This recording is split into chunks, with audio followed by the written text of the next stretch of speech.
isang batalyon na may 150 na bit-bit na mga malalakas na kalibre ng baril. Okay? Ano plano nila? Sabi ko, bantayan natin. Kasi, di ba, nung nilipat yung administration kaya Pangulong Duterte as administrator siya dito sa property na ito, wala din itong mga kongresista, parang nag-alsa sila na bakit inilipat kay Pangulong Duterte ang pamamahala. So, again, I hope talagang matapos na itong mga bangag na ito kasi nga the intention is kamkamin. Kamkamin ang magandang property ng isang grupo, ng isang tao. Ganitong klasing pamumuno ang ginagawa ng mga bangag. Di ba? Saan ang matitinong pulis? Nasaan ang matitinong general? Pero alam ko you're there. Okay? Etong mga to, sunod-sunuran lamang, trabaho lamang nila. Pero mali ang ginagawa ninyo na sinisindak nyo, hindi lang yung church members, kundi ang sambayanan ng Davao, sambayanan ng Pilipino, nakikita namin yung pang-aabuso ng mga hinayupak na ito nila. Wala silang pakialam na nakikita ninyo itong paghaharas.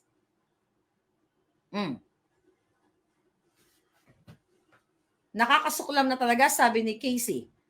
May matitino ba tayong polis, sabi ni Alexander Villanueva. Meron pa naman, mga palangga. Grabe, sabi ni Maleficent Raiders. Grabe, martial law ni Bangag at isa kidnapper, sunugin at lusubin ang Malacanang, sabi ni Palangga. War gusto nila, grabe, people power na mga kababayan. Ano naman, sabi ni Solid Marlican ako, na ilipat kay PRD ang pamamahala sa property, civilian na si PRD at nagpakasundoan na yan ni Pastor at mga members. Yun na nga, mga kababayan. So, nakakagalit. Kasi nga, wala nga silang, yung pag-suspend nga sa mga governors and mayors at yung, ugong-ugong. Okay? Ugong-ugong na si Basti ay suspend. Yung parang ni-renew yung suspension o another suspension kay Governor Obaid. Ano to? Coincidence lang? Kung sa tingin nyo coincidence lang ito at hindi ito panggigipit, may saltik na talaga yung utak ninyo or may bangag din kayo katulad kay Marcos Jr. Sabi ni Hisbisos, nakakaloka. Super high na talaga yung nakaupo sa Malacanang. Ano ba yung punot dulo nito? Last year, okay, I think first quarter, sinasabi ko sa inyo na si Liza Tanas ay galit na galit kay Pangulong Duterte. Noon pa nung hindi inappoint si Bangag Jr. as Agriculture Secretary. May galit na kinikimkim itong si Liza. Bakit ko alam yan? Sinabi niya mismo sa akin at inutusan niya ako na kausapin ang Duterte side at sila Bongo na i-appoint si Bangag Jr. as Agriculture Secretary noong nakaupo si Pangulong Duterte. Pero never ever ako nagsalita kahit kaninong mga tao ni Pangulong Duterte kasi wala naman akong power at wala naman ako authority to do that.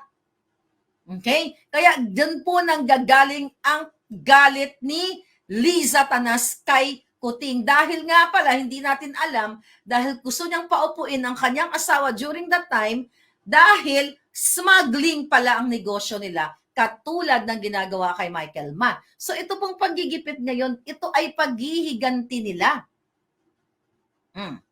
Paghihiganti nitong nitong bangag na gobyernong ito. Yan. Ayan na. Imagine nyo, ito po ay siguro actually, pinaghandaan nila to siguro gabi pa lang, planuhin natin to, lulusubin natin yung kingdom of yung church nila, ganito, ganyan. Pinlano lang kasi alas 4 ng madaling araw yan, hindi naman sila pumunta dyan, nagbumangon at pumunta dyan. So ito yung talagang well-orchestrated, well-organized, well-planned. Sino nag-utos nito? Ha? Sino nag-utos nito? Eh di itong bangag na gobyernong itong napaka-ungrateful, walang utang na loob dahil sa galit niya kay Pangulong Duterte at kay Pastor Quiboloy kasi gusto nga nilang tanggalan ng platform etong si Pangulong Duterte. At ang nakikita natin dito mga palangga, si Pastor Quiboloy at itong mga members ng KOJC ay dinamay lang ng bangag na ito dahil magkaibigan sila eh. So magkaibigan sila, they support each other. At ginawa pang administrator, si Pangulong Duterte. Di ba? So, tatargetin na rin si Pastor Quiboloy. Talagang, hindi parang, gera na yung dati yan. Just so happened na peaceful yung mga members. Hindi naman yan, wala naman silang armas eh. Oh, wala, meron ba silang pinakitang papel? May warrant of arrest, whatever, may anong proper documentation nila para lusubin yan. Nasa batas ba na magbitbit sila ng isang batalyon na ganyan? Magagaganyan ka lang kung may threat na nakikita ka.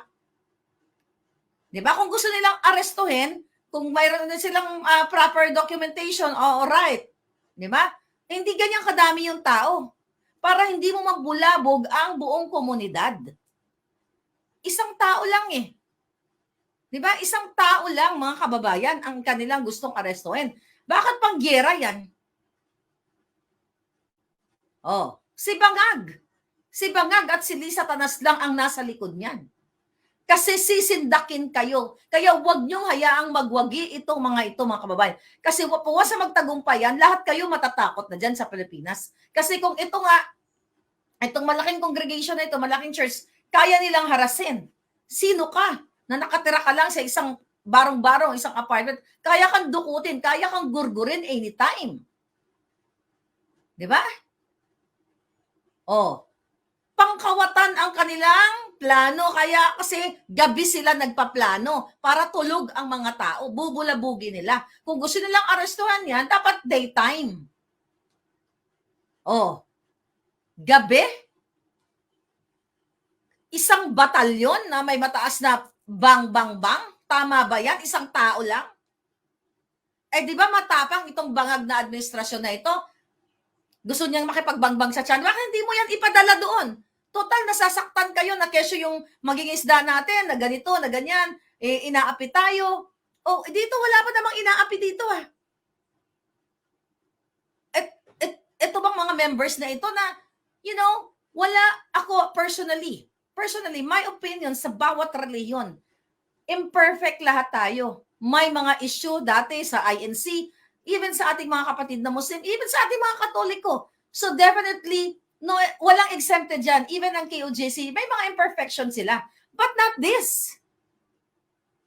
Di ba? Hindi ganito yung pangaharas sa kanila.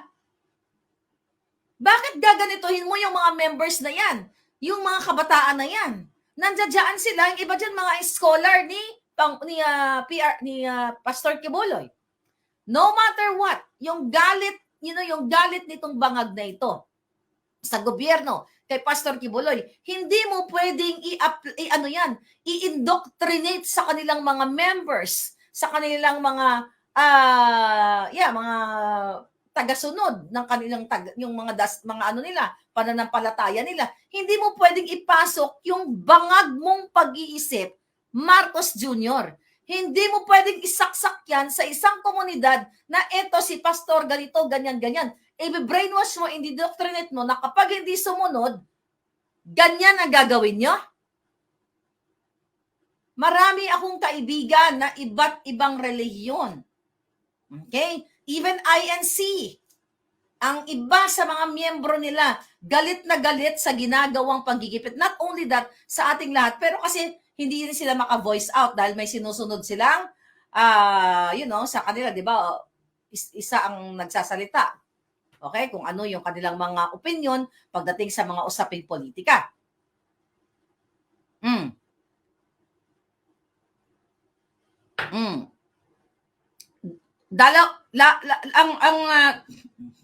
Nag-message dyan kanina, okay?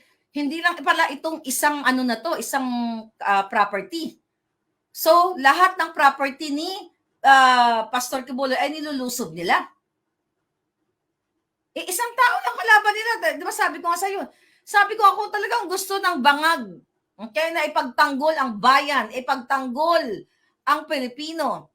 Di ba? Na sinasabi tayo ay binaano ng China. Diyan ang papuntahin nyo doon. Para simulan na ni Kuting ang gusto niyang mangyari.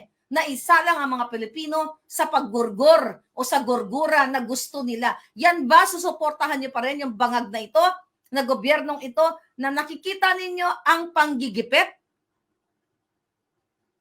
Harap-harapan mga kababayan. Okay? Sabi ni Jun Gomez, talagang shit ang mga bangag na ito. Okay? Oh. Okay. Walang utang na loob ang mga bangag na ito, sabi ni Weng Inohalis. Exactly. Nung panahon na walang mainstream media na mag-accommodate sa hayop na bangag na ito, ang KOJC ang nag-sponsor. Multimillion ang ginastos para ipakita yung kanyang kasinungalingan pala. Tapos ngayon, dahil sa galit ni Lisa Tanas, sa kay Pangulong Duterte, sa pamilyang Duterte, dahil never inappoint si Kuting sa pagiging Agriculture Secretary. Ito po ay vindictive narcissism na ginagawa ng bangag na gobyerno, lalo na si Lisa Tanas.